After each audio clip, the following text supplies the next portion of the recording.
어디에 관심을 둘 것인가? 어디에 관심을 둘 것인가? 라는 제목으로 말씀 전하겠습니다. 사도 요한은 오늘 이 본문 말씀을 통해서 껍데기만 남아있는 유대교의 모습을 그리고 있습니다. 그들은 로마 총독의 간정으로 예수를 끌고 갔는데 자신들은 그 안에 들어가지 않습니다. 왜냐하면 그들이 보기에 이방인들이 사는 관정은 부정한 곳이었고 유월절 식사에 참여하기 위해서는 부정에 오염되지 않아야 했기 때문입니다. 28절 말씀해 보시면 그들이 예수를 가야바에게서 간정으로 끌고 가니 새벽이라 그들은 더럽힘을 받지 아니하고 유월절 잔치를 먹고자 하여 간정에 들어가지 아니하더라라고 말씀하고 있습니다. 유대 지도자들은 빌라도에게 예수를 고발하면서도 제목을 제시하지 못하고 행악자가 아니라면 우리가 당신에게 이 사람을 넘기겠습니까? 라는 그러한 식의 어처구니 없는 그러한 말을 하고 있습니다.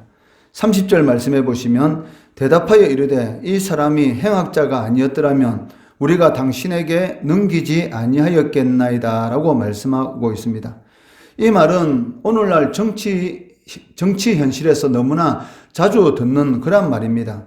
아니면 말고라는 그러한 식의 그 예수님에 대한 흑색 승전을 하고 있다라고 말을 할 수 있을 것입니다.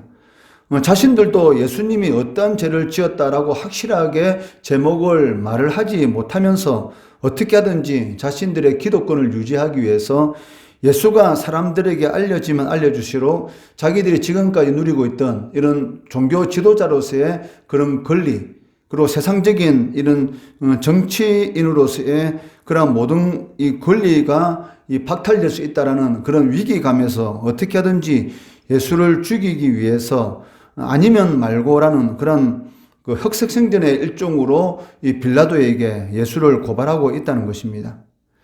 유대인들은 이 사형을 집행하는 데 있어서 총독 빌라도의 손을 빌리고 있습니다. 그 이유는 물론 자신들에게는 사형을 집행할 수 있는 그런 권한이 없기 때문이다라고 말을 할 수가 있습니다. 그렇지만 또 자신들이 예수를 죽이게 되면 이 부정하게 되어서 유월절에 참여할 수도 없고 또 그렇다고 유월절 이후로 예수를 죽이는 것을 미루려고 하니까 다음 기회에 예수를 죽일 수 있는 그런 기회가 있으리라는 그런 확신이 없었기 때문에 어떻게 하든지 이 유월절 전에 자신들이 부정하게 되지 않는 즉 총독 빌라도의 손을 빌려서 예수를 사형시키기 위한 그러한 이런 계계를 부리고 있는 것을 볼 수가 있습니다.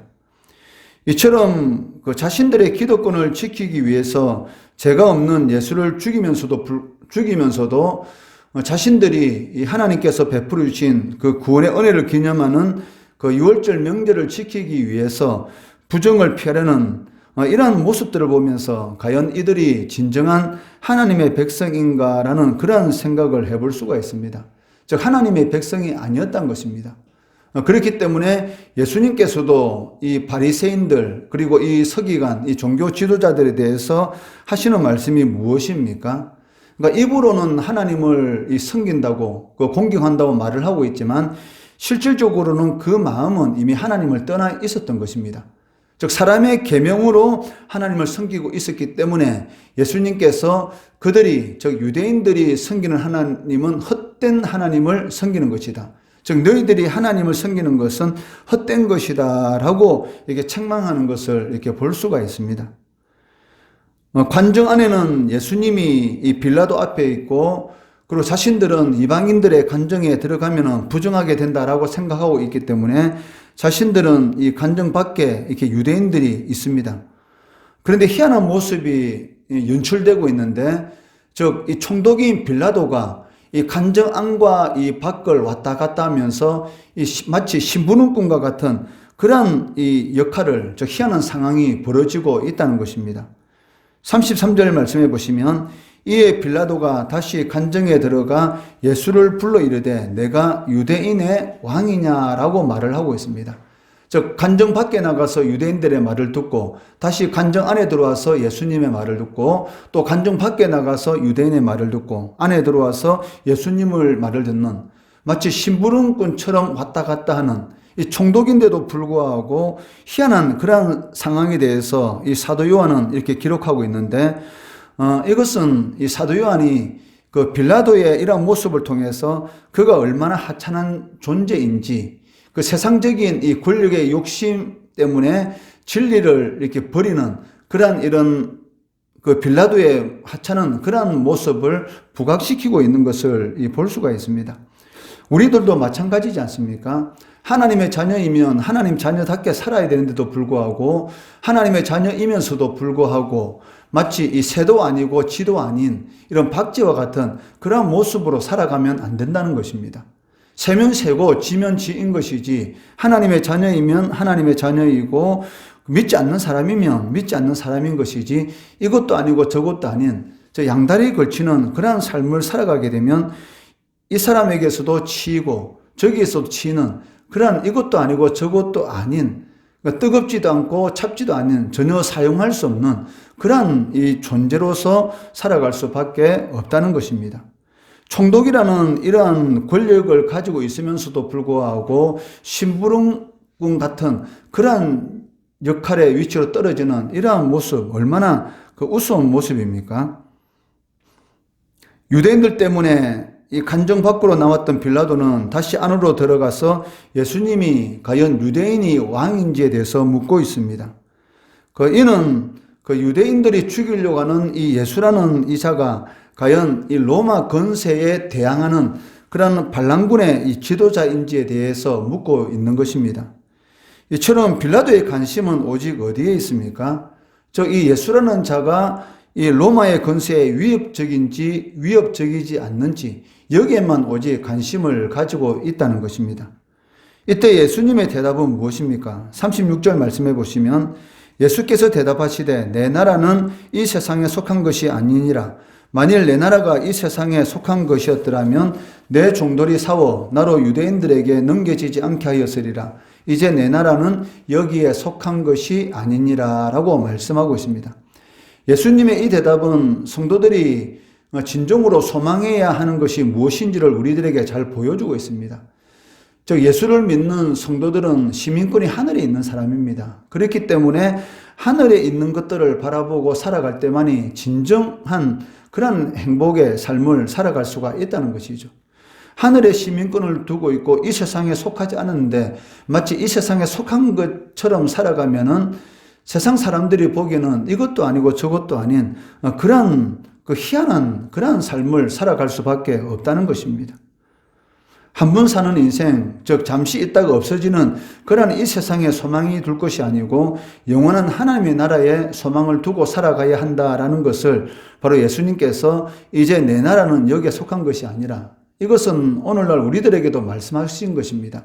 그리스도인, 즉 그리스도께 속한 사람들의 나라는 이 땅에 속한 것이 아니라는 것이죠. 즉 잠시 살다가 지나가는, 즉 나그네와 같은 그런 삶을 살아가는 곳은 바로 이곳이고, 우리가 영원한 그런 삶을 살아갈 곳은 바로 하나님의 나라, 즉 천국이다라는 것을 말씀하고 있다는 것입니다.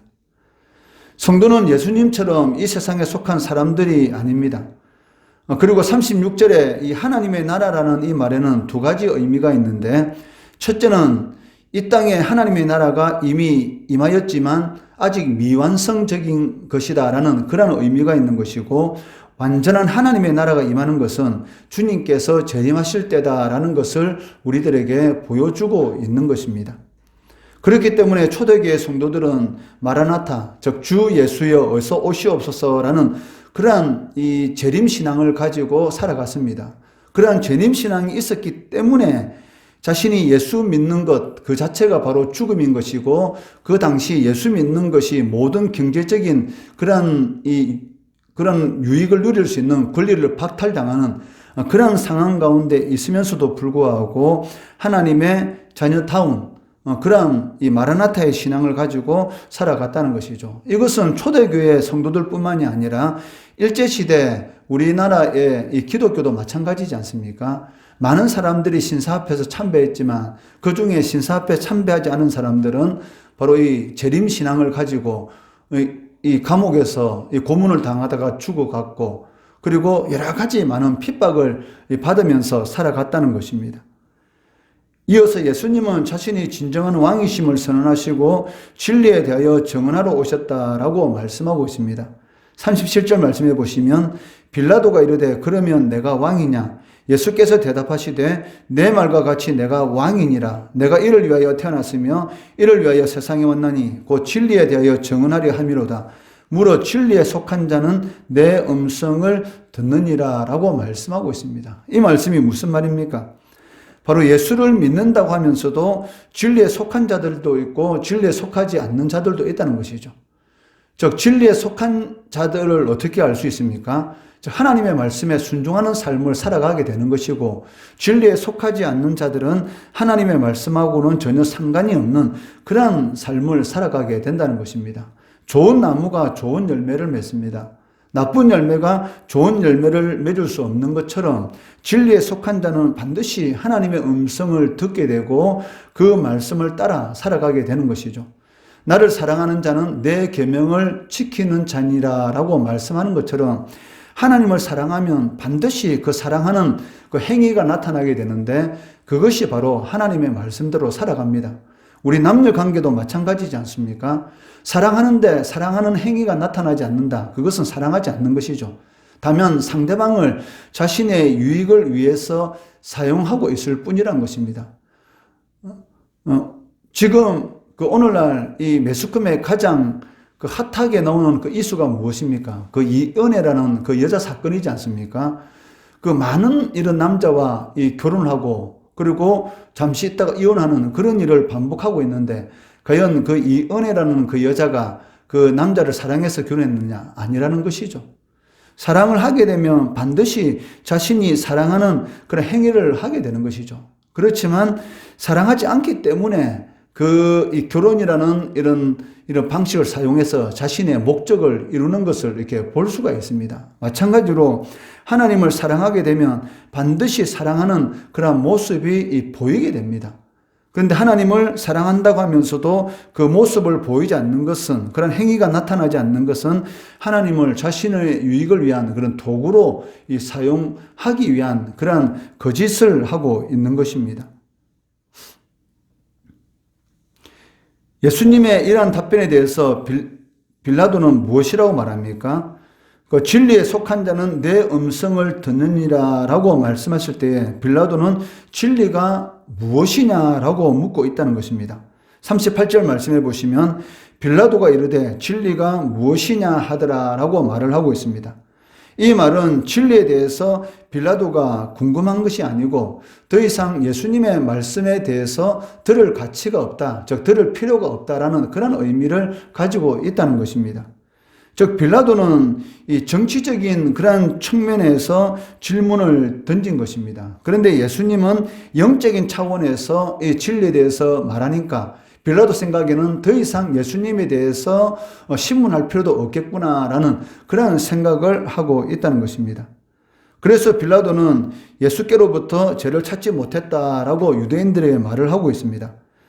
38절 말씀해 보시면 이 말을 하고 다시 유대인들에 나가서 이르되 나는 그에게서 아무 죄도 찾지 못하였노라 라고 말을 합니다. 아마 우리 성도들도 그 세상에 대해서 진리를 말하게 되면 이 대화 단절이라는 이러한 경험을 하게 될 겁니다. 우리가 선한 일을 하게 되면 거기에 대해서는 박수를 칩니다. 그런데 예수 이야기하게 되면 그 순간부터 이 등을 돌리는 그런 모습을 심심치 않게 보게 된다는 것이죠. 이것은 믿지 않는 이 친척과의 이런 관계를 통해서도 우리가 얼마든지 경험하고 있지 않습니까? 그 친척들 가운데서도 믿는 집이 있고 믿지 않는 집, 처음에 복음을 받아들이게 되면 이 친척들로부터 완전히 왕따를 당하는 그런 경험을 얼마나 많이 하는지 모릅니다. 특별한 이유는 없습니다. 예수 믿기 전까지만 하더라도 그렇게 잘 지내는 그런 관계들이 예수 믿고 나면 그다음부터는 완전히 원수 사이와 같이 그렇게 변화되는 것을 볼 수가 있는데 그것이 무엇이냐면 이 빛이 들어가게 되고 이 진리가 들어가게 되면 이 어둠에 있는 사람들은 그것을 받아들이지 않는다는 것이죠. 그렇기 때문에 이 빌라도처럼 바로 이 대화 단절의 그런 경험을 하게 되는데 그것은 당연한 것입니다. 예수 믿는 사람으로서 그런 것은 당연하다라고 생각하면서 살아가야 되는 것이지, 그것 때문에 원망하고 불평하고 믿지 않는 자들이 나에 대하는 것에 대해서 원수같이 생각하고 마치 이 전쟁을 하는 것처럼 그렇게 대하면 안 된다는 것이죠. 당연한 것이다. 진리를 모르기 때문에. 예수님께서 십자가 위에서 돌아가시기 전에 뭐라고 말씀하셨습니까? 저들이 하는 그 짓에 대해서 알지 못하나이다 라고 이렇게 말을 하고 있습니다.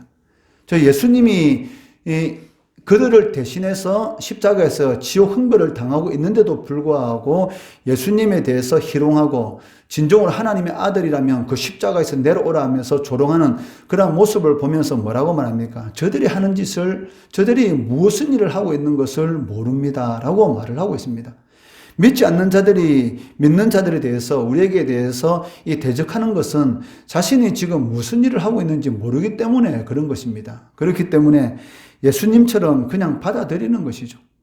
그리고 거기에 대한 모든 억울한 일은 하나님께서 다 해결해 주십니다. 우리가 하는 것이 아니라 하나님께서 해결해 주시기 때문에 우리는 예수 믿는 사람으로서 예수님께서 그것을 받아들였기 때문에 우리도 받아들이면서 우리가 할 일만 하나님의 영광을 위한 그러한 삶의 길을 잘 걸어가면 하나님께서 모든 것들을 다 해결해 주신다는 것입니다.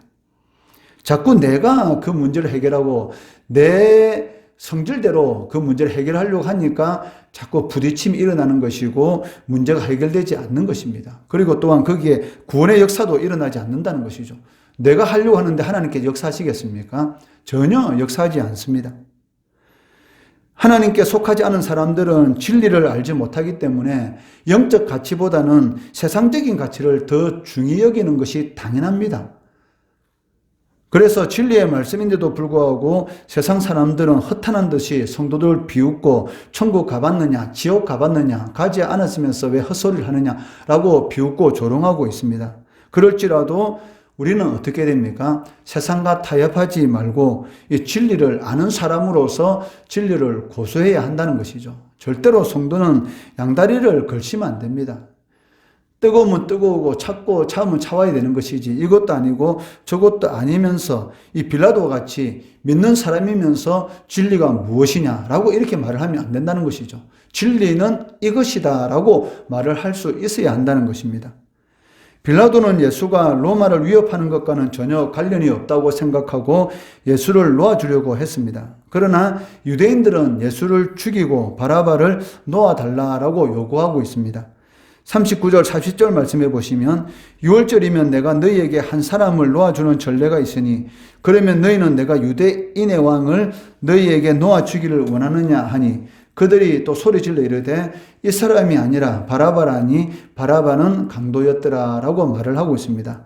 여기 강도라는 이 말은 로마의 입장에서 강도인 것이지 유대인의 입장에서는 어떻게 보면 그 독립군, 즉 로마의 압제에서 그 해방하기 위해서 이렇게 싸운 그러한 사람을 이렇게 의미하고 있습니다. 창조주 하나님을 섬기며 아브라함의 자손이라고 늘 자부하고 메시아를 그토록 기다렸던 유대인들, 바로 눈앞에 메시아가 오셨는데도 불구하고 이 종교 지도자들의 선동을 따라서 메시아를 알아보지 못하고 죽이는데 동참하고 있습니다. 이는 진리에 속하지 않으면 어떻게 되는가를 잘 보여주는 것입니다. 인생에 있어서 가장 소중한 것이 있는데도 불구하고 진리에 속하지 않게 되면, 즉 영적 무지에 빠지게 되면 무엇이 옳고 무엇이 틀린지 전혀 분별하지 못하는, 이 길이 생명의 길인지 이 길이 사망의 길인지 전혀 알지 못하는 그런 상황 가운데 빠지게 된다는 것이죠. 이단에 빠지는 사람들 보면 그 가운데 대학 교수도 있고 세상적으로 정말 잘 나가는 그런 사람들도 있습니다. 그런데 말도 되지 않는 그런 이단들에 빠지는 거 보시면 그 이해가 되지 않지 않습니까? 그 이유가 무엇입니까? 바로 이 영적인 눈이 가려졌기 때문인 것입니다. 즉 사단이 영적인 눈을 이렇게 가리게 되면 무엇이 옳고 무엇이 그런지를 전혀 분간하지 못하는 그런 상황 가운데 빠진다는 것이죠.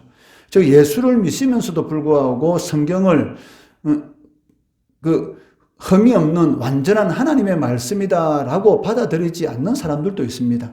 즉 성경이라는 것은 그냥 사람이 한 그런 말, 저 기록에 불과한 것이다 라고 하기 때문에 그 안에서 초자연적인 모든 것들, 저 동정녀 마리아를 통해서 예수님께서 태어난 이런 것들, 그리고 예수님의 무리에 걸었고 죽은 자를 살린 이런 초자연적인 것들은 그냥 신화에 불과한 것이기 때문에 그러한 모든 것들을 다 제하고, 그리고 우리가 인간적인 이성적으로 이해할 수 있는 그런 부분들만 하나님의 말씀으로 받아들여야 된다 라고 말하는 사람들도 있다는 것이죠. 실질적으로 그 예수를 믿는다고 하지만 그렇게 말을 하면서 신앙생활을 하는 그런 사람들도 너무나 많은 것을 볼 수가 있습니다. 또 그런 교단도 있다는 것이죠.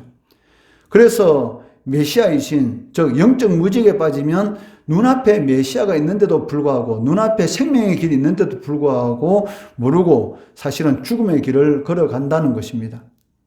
그렇기 때문에 진리에 속한 자만이 하나님의 뜻을 알 수가 있다는 것이죠. 우리의 삶 가운데 이것이 하나님의 뜻이고 이것이 하나님께서 기뻐하는 일이다라고 알고 그 길을 걸어간다면 나는 진리에 속한 자인 것이고 하나님께서 기뻐하는 그런 인생을 살아가고 있구나라고 생각하고, 그것이 가장 큰 복이라는 것입니다.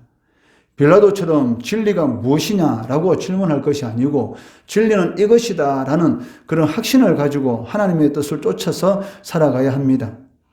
어디에 관심을 둘 것인가, 어디에 관심을 둘 것인가 따라서 대답이 완전히 달라질 수가 있다는 것입니다.